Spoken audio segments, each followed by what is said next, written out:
When I was young, middle school, I would say, I was really into Pokemon cards. And it looks like Pokemon cards are actually having quite a revival recently with like Jake Paul and other influencers really getting in on the Pokemon card train. So I really see the appeal of Pokemon cards. I wish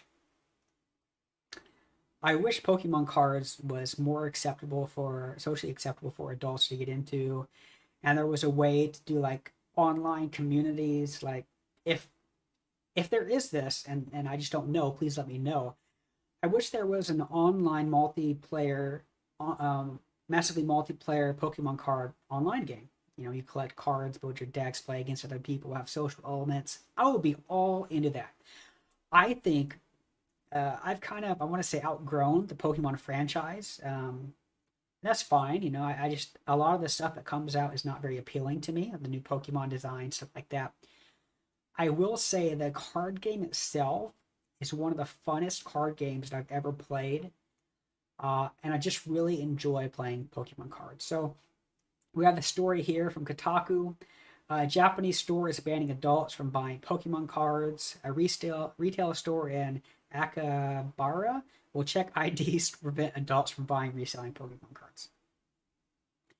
In the wake of Pokemon cards totally selling out in Japan, it appears that one trading card store in this country, Akihabara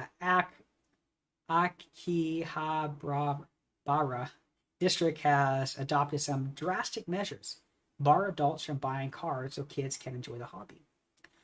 Pokemon cards have always been popular and widely sought after, but as of late, it seems like things have really exploded. Internet celebrity Logan Paul, like I said, gladly spent millions of dollars on the card stock collectibles, even if some of them were fake. One person allegedly stole tons of the things just to resell them in a local shop. There are also the occasional few who lay down hundreds of thousands of dollars on the rarest cards, although sometimes the online sale absolutely flops. And with the new Clay Burst and Snow Hazard packs that include special illustration rare cards from Scarlet and Violet Gym Leaders, Garusha, and I know the quest to obtain Pokemon cards has become even more difficult.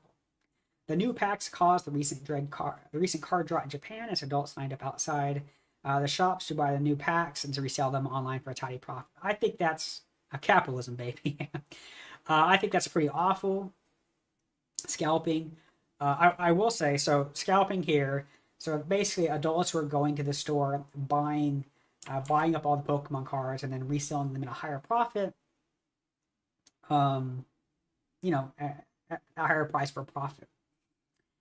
And I remember seeing this also happen when everybody is trying to go out and buy hand sanitizer and things like that.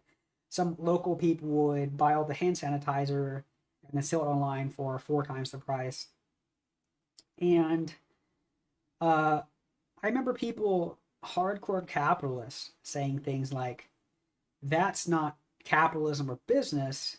That's just sticking it to people when they need it the most, and being awful to people and taking advantage of people."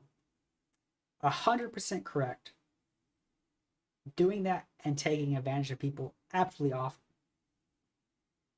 But what the people criticizing this fail to understand is that happens with all commodities and all products.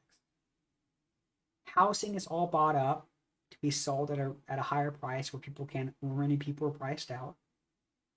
Food is bought and sold at a higher price where some people can't afford. All products in capitalism are essentially this way. It's not just Pokemon cards, not just hand sanitizer. Now it seems a retail store in Japan's bustling shopping district is limiting the sale of Pokemon cards to junior high schoolers and younger to help prevent the odds from snatching them up during the local breaks or graveyard shifts. So we have a picture here. Let's see, it's on Twitter here. So we have this here. This is a limited edition for junior high school students and younger. So I see a couple things with this story. It's one, yeah, maybe the business owner wanted to, save some cards for, younger kids. Maybe they wanted to do that. But I think if this guy was a really savvy business person, which it seems like they might be a savvy business person, then they would know that this story itself would give them a lot of PR and news coverage, and not necessarily negative news coverage either. So we're talking about it now. Some card shop in Japan that I would never be talking about in a million years. They're doing this with this policy and having people talk about them. Fantastic marketing move, if in fact it was for marketing. If not for marketing, still fantastic marketing move.